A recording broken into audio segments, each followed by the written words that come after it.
Shortcut হয় না, হয় অনেক কাঠখড় পুড়িয়ে জীবন যুদ্ধের প্রতিটি অধ্যায়ে নিজেকে প্রমাণ করে করে একটু একটু করে আপনি সফল হবেন, একটু একটু করে আগাবেন। ইটস এ জার্নি, এটা কোনো ডেস্টিনেশন নয়।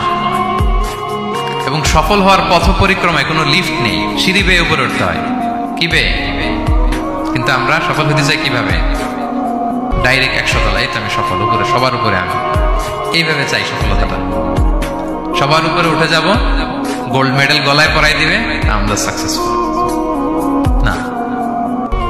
সফলতার রাস্তায় কোনো লিফট থাকে না, কি দিয়ে উঠতে হয়? সিঁড়ি বেয়ে ঘাম জড়িয়ে উঠতে হয়। দেখেন, শুধু আলোর মুখ দেখার জন্য মায়ের পেটে আমাদের কত সময় লাগছে বলেন তো?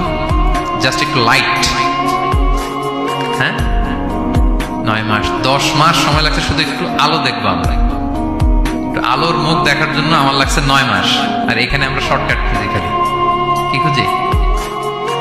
সফলতার কোনো শর্টকাট নেই। অল্প এফোর্টে যারা সফল হতে চায় এরা কোনোদিন সফল হয় না। ইউসুফ আলাইহিস সালামের জীবনীটা একটু খেয়াল করেন, একটু একটু করে তিনি সামনের দিকে গিয়েছেন এবং সবশেষে ইজিপ্টের ফিনান্স মিনিস্টার হয়েছেন। এজন্য ধৈর্য ধারণ করতে হবে, নিজের সর্বোচ্চটুকু উজাড় করে দিয়ে আপনার রোলটা আপনি প্লে করবেন, এরপর আল্লাহ তাআলার উপর ভরসা রাখবেন। কিন্তু অনেক চেষ্টার পরেও যদি কাঙ্ক্ষিত সফলতা না পান, হতাশ হওয়ার কিছু নেই। কারণ বিশ্বাসীর সফলতা শুধু দুনিয়াতে না, বিশ্বাসীদের সফলতা আখিরাত পর্যন্ত বিস্তৃত। ওইটা আসল সফলতা। ফামান যুহজিহা আনিন নারি ওয়া